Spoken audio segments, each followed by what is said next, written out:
And ladies and gentlemen, boys and girls, welcome back to Proving Grounds, the first best of five of the season, the fight for survival between Academy, Amateur, and the struggle and strive for all these players to prove themselves as the best of the best. I will be your host for the evening, Ravishing Ravish, the most ravishing man on the internet. And I'm joined here by my side for the very first time, the nearest neighbor to Pythagoras, the founder of Oracle's Elixir, Mr. Tim Sevenhuisen. Welcome. I can't believe you used that intro, but thank you very much for welcoming me. for the three people who get that joke.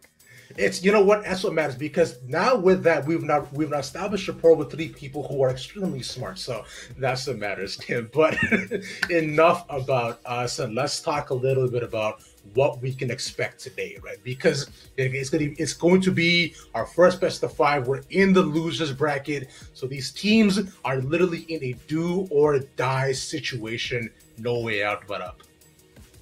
Yeah, it's a bracket like this. When you've got double elimination, you get into this point of the tournament, and you've got some teams who have been making a deep run through it and have been fighting for their life in every series for a while now, and some teams that drop into it. One of our teams this is their first match in the lower bracket, so it really is a high pressure moment. As you said, the first best of five. I can't wait to see what we're going to have on the table today. Exactly. So before we get to the matches today, let's talk a little bit about the matches yesterday that we saw. Starting off with TSMA versus FlyQuest Academy. I gotta say, man, this was a very, very fun match. We saw Contracts return to Monkey and nothing but Rel from Yurasan. Yeah, TSM Academy, FlyQuest Academy played yesterday. As I mentioned, some teams making a long lower bracket run. TSMA is one of those. They've been fighting for their lives for a while now. And they put up 3 games against FlyQuest that came down to team fights, really. As you mentioned, Hanser playing 2 games of Wukong. We had Yursan making big plays on the Rel, comboing in, and, a lot of back and forthing between these two teams. Mm-hmm. But in the end, even with different macro trades and map play and the games being all over the place, comebacks and different things like that, it ultimately came down to the 5v5s. TSM Academy were able to outlast. They had some really big wombo combos between Yursan engages, Hanser follow-ups, Babbitt following in on those, Cody-san helping to clean things up, and they were just able to outlast in a real slugfest of a series. So now they're up against the next series up. Now they're moving from the best of threes into the best of fives. They're going to have to find more of that magic, I think, to continue on their run and try to make just that much further with this big lower bracket run that they've been on. Like you mentioned, the plot armor is strong with them, and another place where they're extremely strong is moving over to the side of EG. Now we see the game up against 100 Thieves, and this is where they decided, hey, we can just give Contracts literally all 3 games and it'll be perfectly fine, right? Shocker, it was not fine, because EG, man, they really showed up and showed out with all their players. Yeah, this series against 100 Thieves Academy is, EGA, our other team competing today. This is the last series they won. This was the second best of 3 in a row where they did get, as you said, Nidalee 2 games for Contracts, and he just blew them up. And I'm a little unsure. They must have had some kind of plan that they thought they were going to be able to handle it. TSM Academy now have to make that call. Can we handle the Nidalee? Do we just ban it out? I'm pretty sure they're just going to ban it out. Mm-hmm. It worked for C9 Academy when they took down EGA and knocked them into this lower bracket match. Mm-hmm. They banned out the Nidalee and they were able to take 2 games off EGA. So I think that's a lesson that TSMA are going to need to learn. And now we have a chance for them to see who progresses to the next stage. Yeah, speaking of the next stage, we see all of the stages that have progressed gone and here in front of us right now. Of course, we were just talking about the couple of the matches that happened yesterday. It was a 6-game slugfest by the end of it between TSM and Fly and the 100 Thieves and GGA as well, led by Mad Magical and KH in the Rage. A long day, but an exciting one at that. And it just shows how the competition is getting closer and closer here, Tim, as we head down to the bracket. We are now almost in to the top 6 between all of these teams, right? And I gotta say, I'm loving what I'm seeing so far. Yeah, I think having all these best of 3s, there have been so many of them, as you can see in that bracket, and that was only the lower bracket, right? And we had 2 3-game series yesterday, as you mentioned. Now we've got a best of 5 today. We've got that best of 5 tomorrow. Between EGP and 100 Thieves Academy, and then we're just moving on from there, and every match ramps up. We're in the best teams in the tournament so far, and they aren't necessarily all the teams we expected to be here, right? EGP being in the top 6, I don't think many people would have called for that. We had teams like Team Liquid Academy fall out early and other ones like that, but now we're left with these teams that are really good, and we've got TSM Academy, EG Academy, up again playing today. Exactly. Like you see, the rosters are right in front of you, starting off with TSM, right? That being Hanser, Babib, Sword, Cody Sun, and your son, which I like to call them the brightest bot lane in Academy 2 for obviously for obvious reasons. Sun joke. Exactly. And on the other side, EG Academy, we have Tony Top, Contracts, Jojo Pian, Shoryu, and Mystiques. And, we have a different profile, I think, to these two teams. On the TSM side, a lot more LCS and pro-level experience. And on the EG side, relative inexperience. We do have Contracts in there, and some of these players who have had play at a relatively high-level competition. But Tony Top and Jojo Pian are very new at this level in relatively young and inexperienced players. So it's a very different profile of the two teams that are coming in today. So let's start off a little bit by talking about TSM Academy, right? We've seen these guys really come together as a whole. Now, Tim, we were talking a little bit about the performance beforehand in the show. But why don't you break down for me what you've seen so far, especially with the star performances from this side? Yeah, TSM Academy, I think, have really started to come together over the course of this tournament. I think they had a difficult time in the first part of the year. They were playing with Fizzy as kind of an emergency sub while they waited for Yersan's visa to come in. Yersan was able to join them partway through the Tier 1 tournament that qualified them into Proving Grounds. And Yersan has, it took some time to integrate, but I think they've found a way to make it work with him. They found a way to make him comfortable in the team, to communicate between all of them in some way or form. And he's, especially on these Rel games, he's been relying on it a lot, and he's putting up some really good numbers. I think he's played Rel in 5 of his last 7 games, 6 of his last 10. He's putting up big KDAs. 62% first blood rate is, for a support, that's high for a jungler.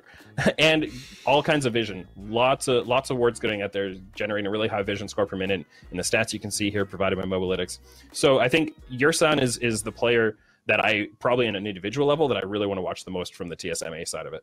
Yeah, and we've seen too, right? He's really playing really well into the team fight style composition that we've seen TSM draft so very, very often. They want to transition from that mid to late game. They want to scrap it out, and they want to try to get some of the main players on just huge, power spikes possibly. Now, moving over to that too, on the other end for EG Academy, Tim, right? You mentioned how they don't necessarily have a ton of different experience. A ton of LC experience. What they do have, though, is players who've honestly have genuinely impressed us, right? Like Jojo Pian. Yeah, and I'm sure we'll have a lot more opportunity to talk about Jojo Pian, over the course of this series, because I think he's going to be a point to really watch in the mid lane. And he's a very young player, 16-year-old, former Fortnite pro. So again, we'll have a lot more to say about him. I think another area to really watch in this series is the jungle head-to-head. In between Babip and Contracts. So Contracts, we called out his Nidalee games, how much he's just been able to blow people up this tournament. He did some different things against C9 Academy, tried out a Nocturne, brought out a Taliyah as part of a Taliyah set combo with Jojo Pian, putting up great numbers. And on the other side, we have Babip, who is, starting to round into form, I think, along with TSM Academy, starting to put their performances together a lot more. Babip has also started to ramp up, and I think there are really high expectations for him coming into the year, coming off, appearing at Worlds, representing Oceania, moving over to NA with the residency changes and all of that. I think there were some higher expectations for him than he had been able to live up to early in the year, but over the past few weeks, he's starting to show more of what was hoped for from him. And so now he's up against a really tough challenge, trying to face up against Contracts, and he's going to have to put on his best performance for TSM to be able to hang around in the series and keep up with them. Yeah, and honestly, not even really just contrasting with Babip's performance. We've seen how just what a wide variety of jungle pools can honestly allow them to be enabled across the map. Right? We know Contracts to be a very dominant leader, especially up against his opposition. He tends to, I don't want to say steamroll, but he essentially just double crowds every single time, and then their mental is just gone immediately. Because I know mine would be personally. On the other end, right? Because we've also seen him on picks like the Lilia as well, which he has absolutely excelled on, right? But looking at EG Academy as a whole, Tim, what are you expecting from them today? Yeah, I think I think they have a high chance to bring out a lot of kind of unique game plans and creative strategies. We've seen them do that with the set Taliyah I mentioned and other things. I think it's a little more likely for them to favor red side, which not many teams have been doing lately at any level. Yeah. But we'll see what they're able to bring out. Exactly so, as I believe we're almost about ready to get into draft, you ladies and gentlemen. So we're gonna throw it over to our casters, Mr. Sam Smax Hyde and Eric Destrux Beltran, to take us into that first best of 5 of this tournament. Take it away, gentlemen. Thank you very much, Ravish. I am Eric Destrux Beltran, followed by Sam Smax Hyde, and we're ready for the draft already. Evil Geniuses Academy versus TSM Academy. It's already underway. How you doing today, Smax?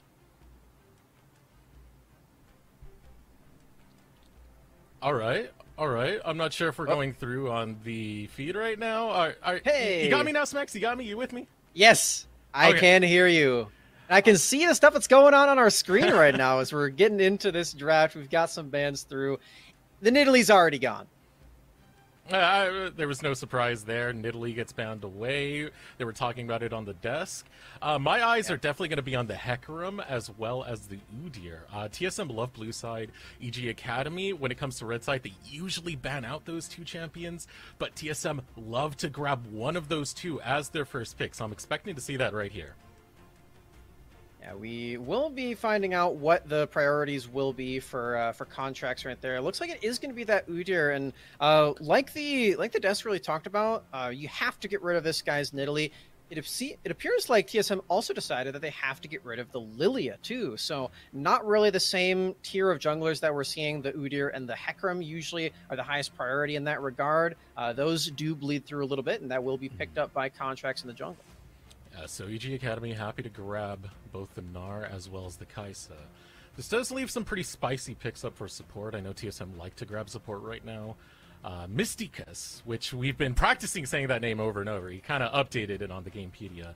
Does love to play a little bit more on the aggressive side. It would be a good time to try and take away, say, a champion like Alistar that works really well with Kai'Sa and that is very much in the wheelhouse of Yurson. But happy to just take Xayah for the moment as they hover over Teemo just to troll us. Yeah, and speaking of Yurson, the Rel has already been banned away. That's another champion that we got to hear Magic and Ravish talk about.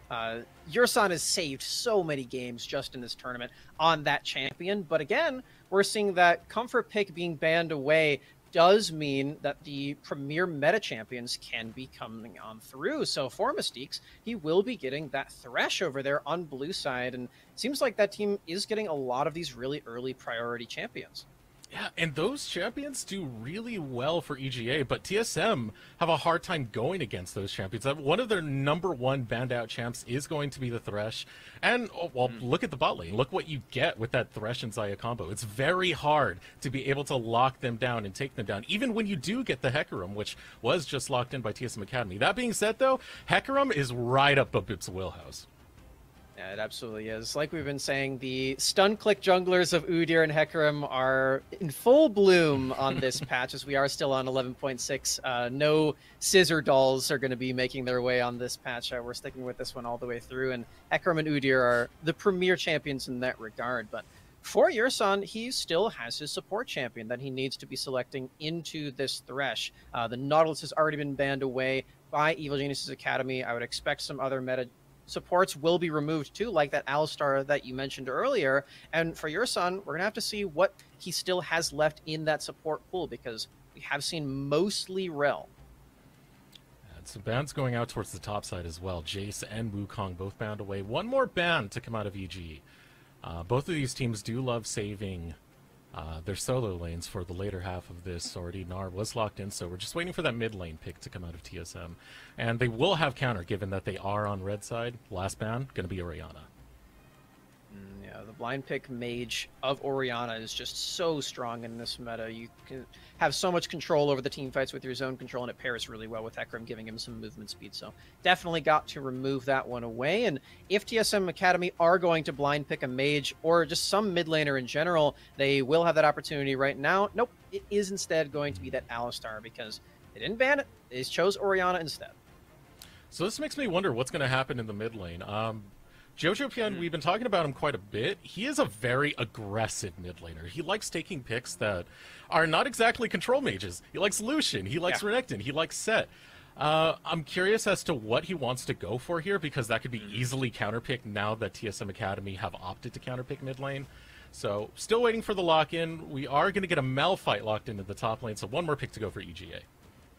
You see that they're thinking about the Rise. This is another Jojo Pyun special.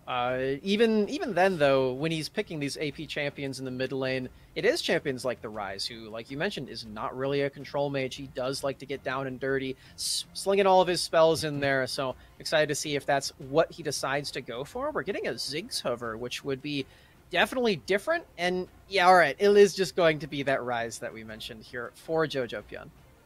Yeah, so Rise strong. It does play to the playstyle that Jojo Pyun does like to do, even though it is more control magey. It still can be a very, very aggressive mid laner, but you still got the counter pick for TSM Academy, and right now they are hovering in the Galio. They do have a very beefy, strong front line to protect Cody Sun, and Cody Sun, we know him as a great KDA player. He can stay safe. When you give him this front line, he will be safe when it comes to these team fights. Yeah, not only are they protecting Cody Sun, they are enabling Cody Sun with champions like this, where he does want to go for these dives with the dive threats of the Galio, of the Hecarim, of Mega Gnar as well with the Gnar ultimate. You can activate the Kai'Sa Killer Instinct and go for these assassinations. So I really like this pair up. They are completely doubling down into this full dive composition, and with that does mean that they are very melee on this team, which might mean that Jojo Pyun and Shoryu both can be dealing a lot of damage on these champions that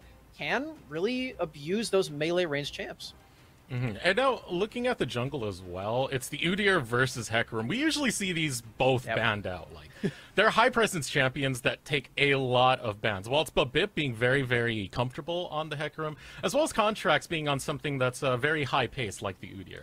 My question is, how are they going to impact the lanes? Because lane priority is going to play a big part of this. It plays a big part of Hauntzer's lane and how well he can survive. We know that Babip loves to play to set up tower dives very early, whether it be bot side or top side. I will be keeping a close eye just on where Babip sets up, because that's usually where you start to see TSM's momentum start to shine out.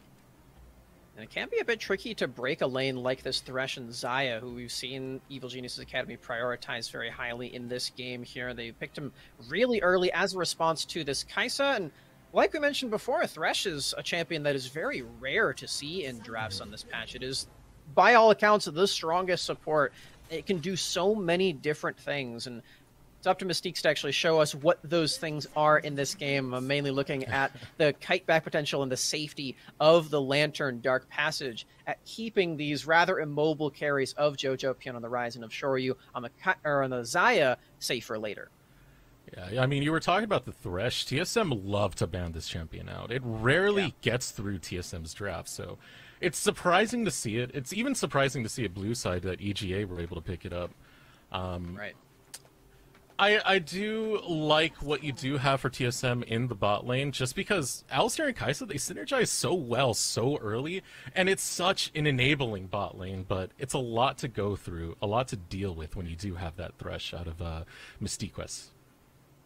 The synergy of Yursan and Cody Sun is really important in a game like this, and I like that the desk highlighted the synergy that Yursan has been able to bring to this team overall, too, where he did step into that spot that was graciously filled up by Fizzy, and he did use that to qualify for UGP, make it through this tournament, and qualify for top 6 as well, whereas before they only placed 7th in the Academy season, regular season, so Yursan has been making a huge difference on this team, and see if he can make it work in this bottom lane. Like you said, the Kai'Sa Alistar synergy is huge. They have so much all-in threat.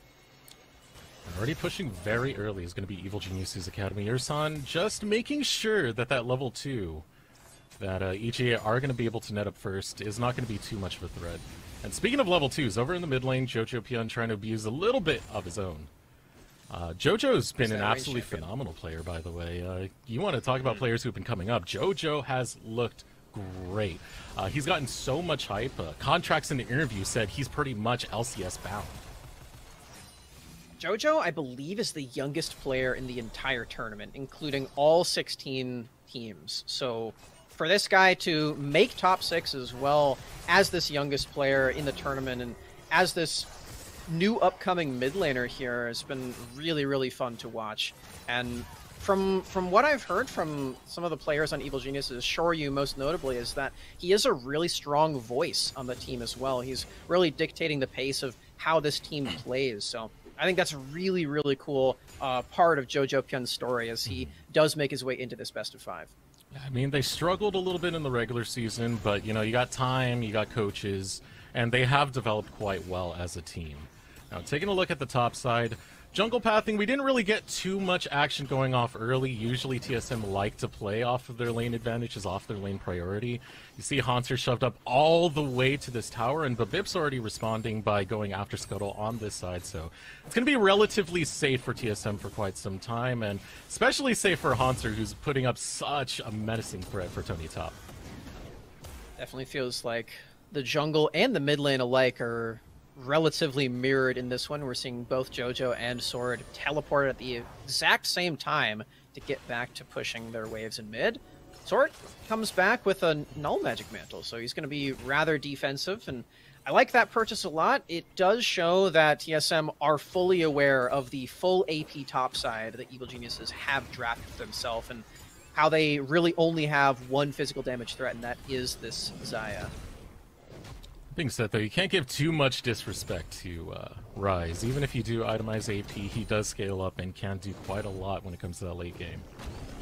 So, still watching out for the way that's going to shape up, and the way that EG do want to play this in the long run. I mean, they do get a lot of their champions online towards the mid game if they want to go for those neutral objectives. It's going to be very hard to get onto the back line of EGA. But again, you do need to get some priority to set that up, and if you get priority, it's going to be focused in the mid lane with Jojo Pyun and how he can start to free up.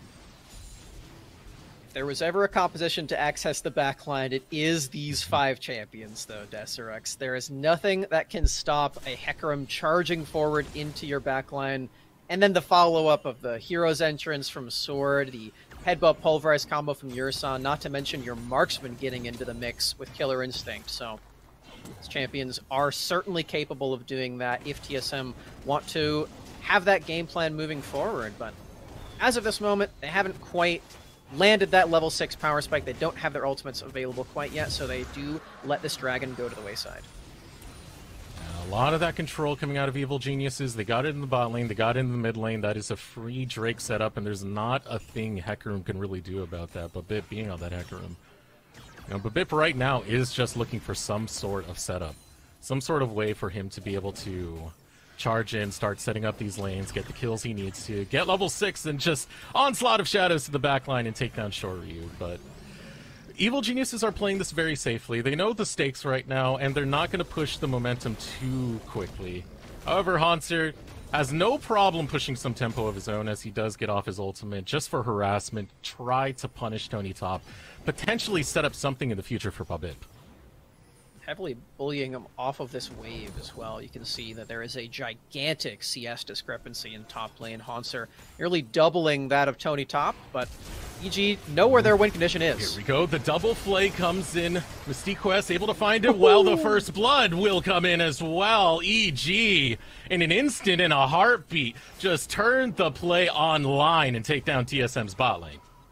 They even have enough damage to blow the flash of Yursan on the back end of that one too, Deserex. TSM are in shambles in this bottom lane. Look how tragic the wave is on top of it. This wave is gigantic, and Contracts, all he really wanted to do was make sure that they didn't get bullied off the wave, but finding this flash play, finding the crowd control into Cody Sun is the cherry on top. That's first blood going over to Mystiques, and they even get that flash afterward. This is tragedy in the bot lane.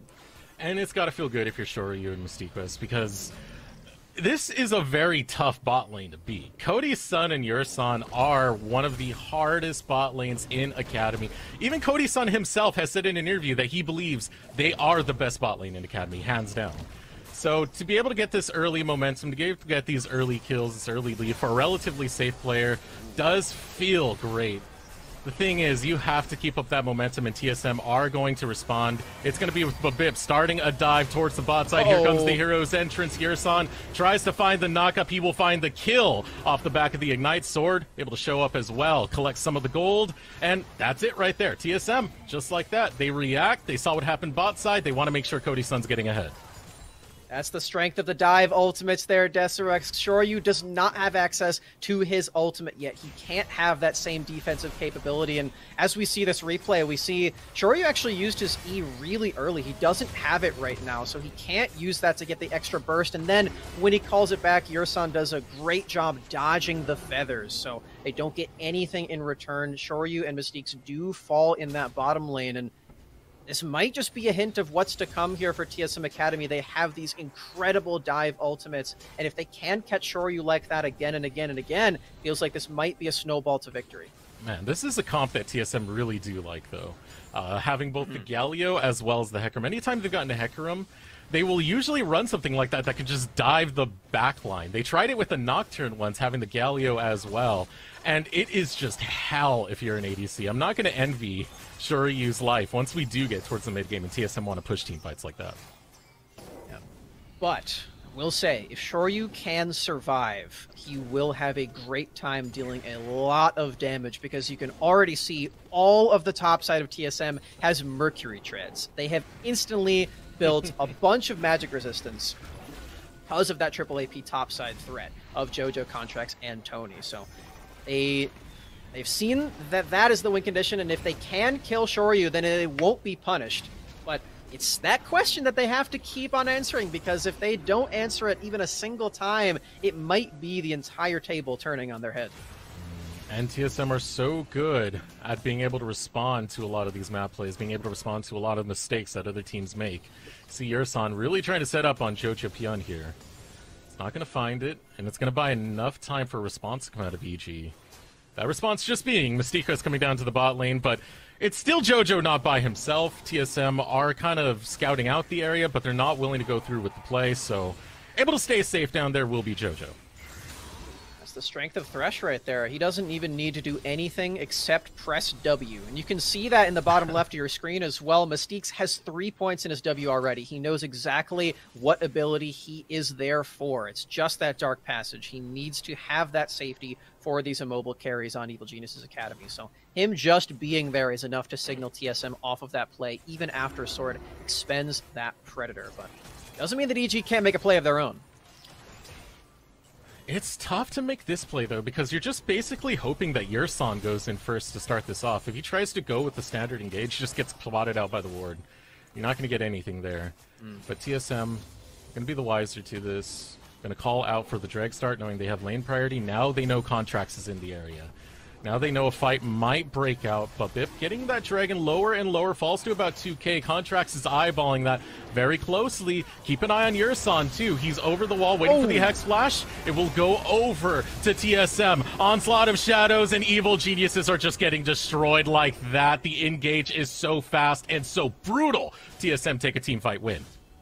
The sneaky, sneaky cow over the wall, Deserex. Yursan sets up that play so incredibly well, and with that headbutt pulverize, it completely mitigates the strength of Dark Passage, because he lands it onto both Thresh and the target that he's trying to save. Here it is, lands both of his crowd controls onto both members, and Shoryu's just left to watch his teammates die as he runs away. They don't even get the dragon out of it. TSM come out huge in that play. On TSM, they have their momentum. This is exactly what they want. Once you get Babip going, once he's able to start getting kills, once he's able to start getting his lanes online, they will continue with this grip. They will continue trying to squeeze the life out of EGP. It's going to be up to EGP to find a mistake on TSM, because TSM are going to be the proactive team these next couple of plays. The scariest thing about TSM, though, is that they have this Gnar up in the top lane, who is the most fed member on his team. Disregarding the kills, of course, he hasn't been a part of any of that, but he's gotten this really free lane up to himself. He's about 40 CS up on Tony top up there, and we've seen just how devastating Hauntzer can be on this Gnar. He got a pentakill this week, for goodness sake. So for TSM, they have so many points of strength on this squad right now. Feels like they can just snowball this through, but I have to see if they can continue that one forward. We've seen in their losses recently, most notably the game one against FlyQuest just yesterday, had some trouble linking up as a squad. That was the main reason that they took the loss yesterday. So let's see if they can shore up that weakness and snowball this one out, because they certainly are in the lead right now. And look at where TSM's focus is. They're really setting their sights towards the bot lane. Contracts is down there as well, but the vision, Smacks, look at all that vision. It is Christmas in the red side jungle of Evil Geniuses right now. They try and make their way from one lane to another through the jungle, but they're spotted out the entire way. They are scouted by TSM. Absolutely are. Mystique's not using the sweeper, so he won't see any of it right there. They're completely tracked, and TSM are ready to respond. Although, with the strength of the Rift Herald, it's rather unavoidable. You will lose 2 of those platings, and it will keep Evil Geniuses in the conversation for gold lead, but they're still certainly out of that range. Ooh, Unstoppable Force goes off, going straight after Hanser. The teleport is going through. Will it buy enough time? Answer's going to be no. Now it's going to be Sword all by his lonesome. Jojo is also there, but the heroes exit this time, used onto Babip to get him out of the danger. That's pretty incredible that Sword is able to escape with his ultimate. It is a very long cooldown that he just used to escape, but certainly better than him dying right there. Hanser not quite so lucky in that top lane. We're seeing the strength of Malphite is still there, even though he's down about 50 CS in the top lane. As long as he can press ultimate, as long as he can connect that knockup, he still is a threat. And that was just, honestly, more momentum coming out of Evil Geniuses. They knew that TSM were towards the bot side river. They knew they were lighting that up. Contracts just sneaks on by. He doesn't care. Yeah. He just takes a stroll through TSM's jungle, walks onto the top, knows it's the easiest gank in the world. Point and click with that R. You'll find the kill, and that's exactly what they do. But that's the type of jungler Contracts is. He can be a very, very sneaky boy. He's been that way for quite some time as well. Even while Evil Geniuses Academy were taking losses in the Academy regular season, where they did place 10th. They have grown so incredibly well since then, but Contracts especially has been the player to watch the entire time.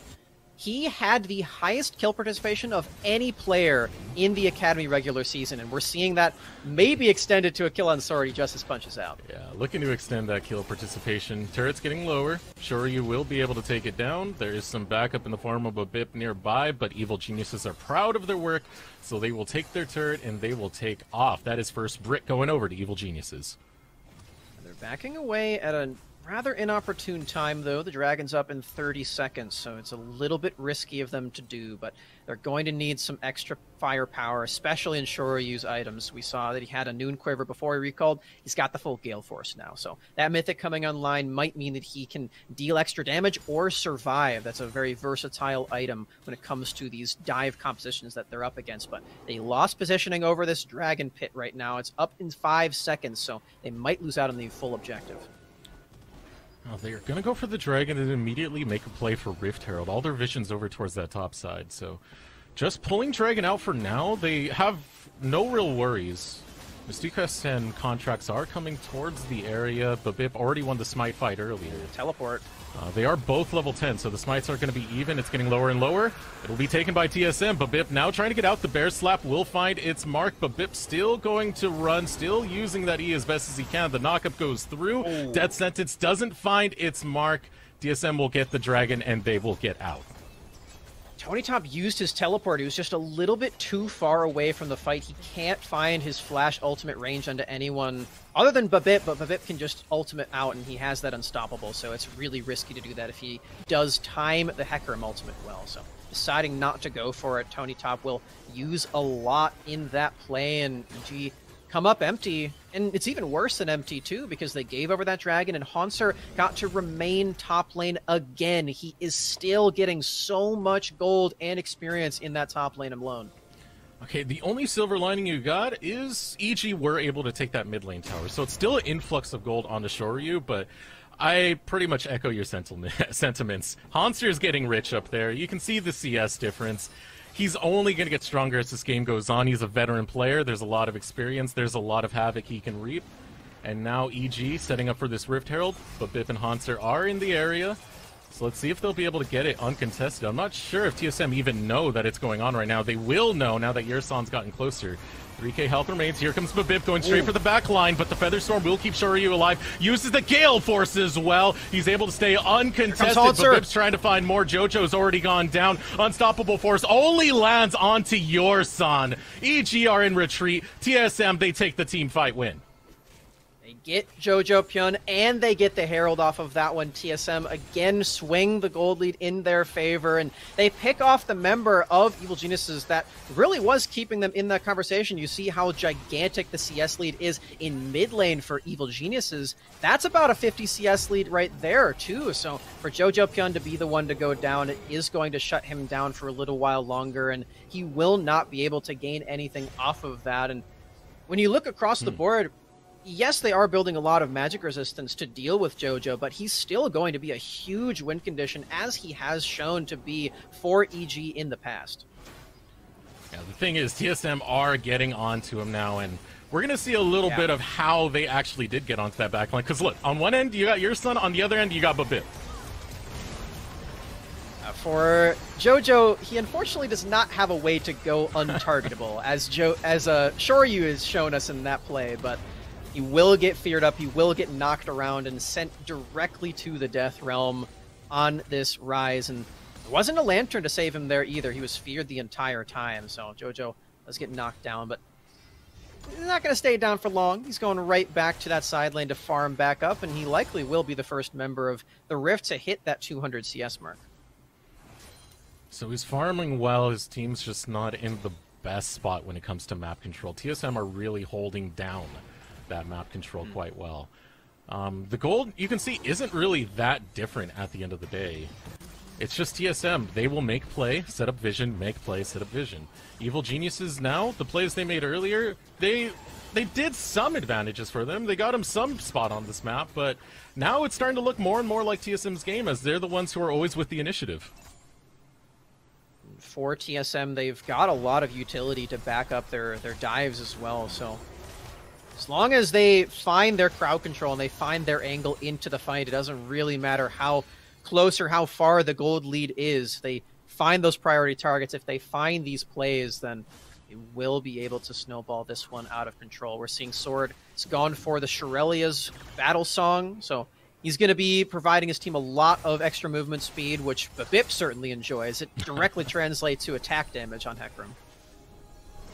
Yeah, he wants to get in there faster, and he wants to deal more damage while he's in there. But here's the trick. Evil Geniuses are not leaving their towers. At least they're not leaving them in the way Babip wants them to. Now they're finally starting to go away, but Contracts is in that bush to watch out for his ADC. Onslaught of Shadows comes off, but the Featherstorm is going to be able to block it. Here comes the hero's entrance. Jojo goes down first. Another knockout comes through. A Sword goes for the re-engage, but Tony Top is holding that front line, and TSM are holding a team fight win once again. Yorsan flashes in. Babip trying to find more. They go after Mystikas, and they will take him down. Another stun, another kill, another day in the office if you're TSM, as they're going to get the unofficial ace onto Evil Geniuses.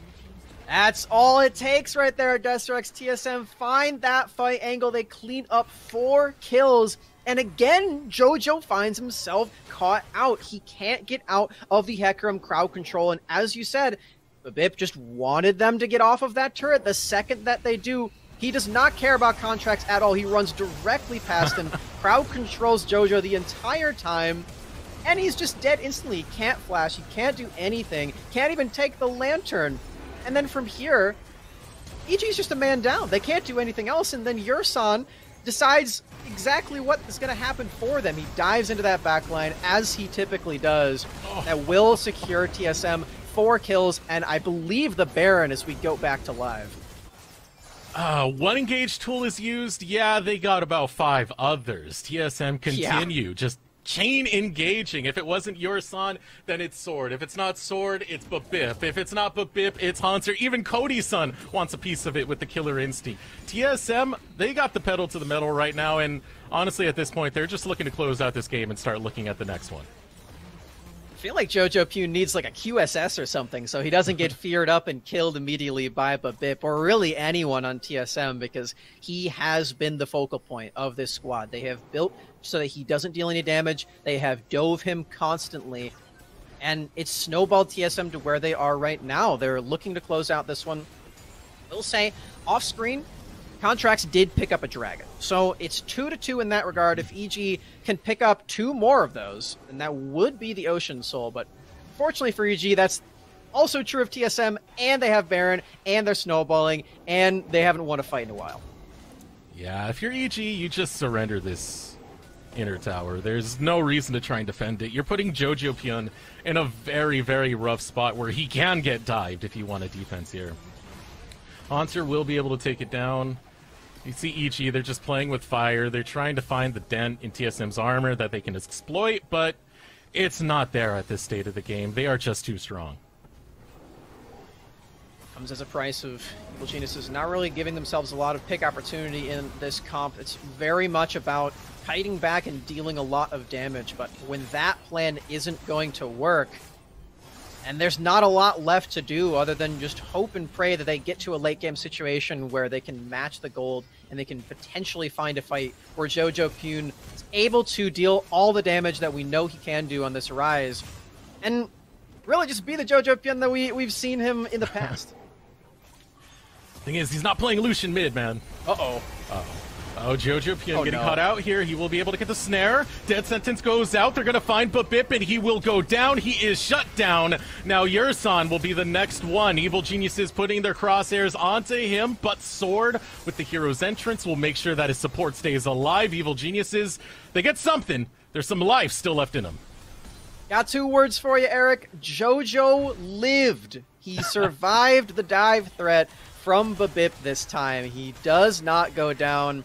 Although he used his flash, that is a good sign for Evil Geniuses. That does show that in these dire straits, Jojo can potentially still deal all of that damage, but they are running out of time. They're down 6,000 gold at this time. It's about to hit 25 minutes into this one.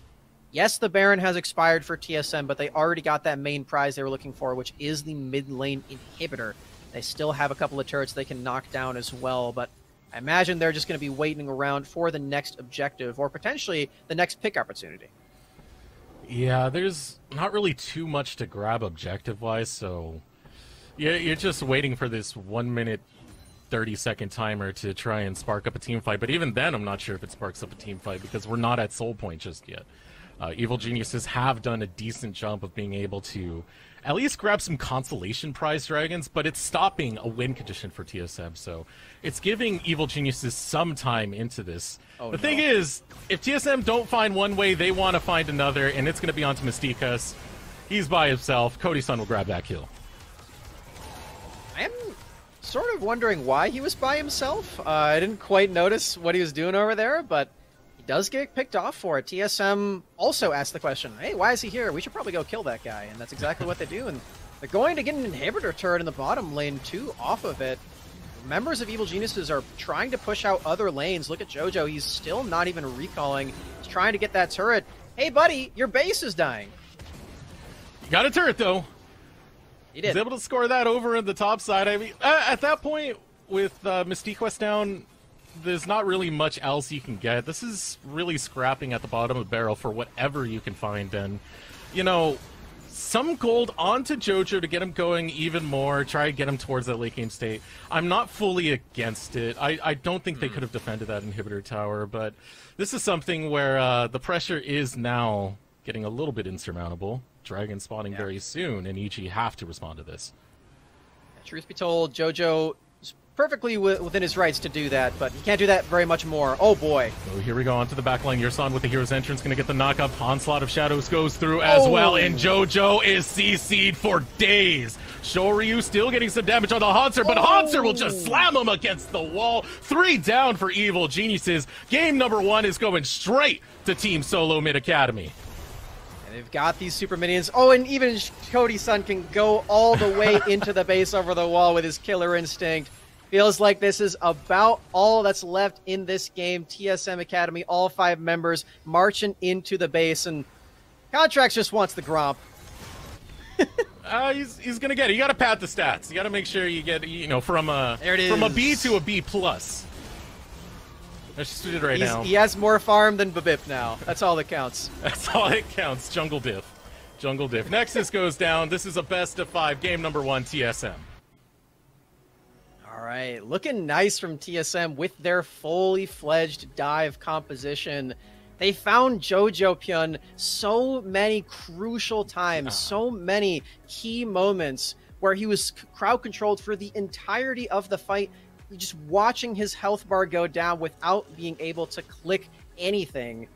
And it was just really clean from them, mainly from Babip. He found so much crowd control onto this Ryzen, was really the main factor for them being able to find these picks.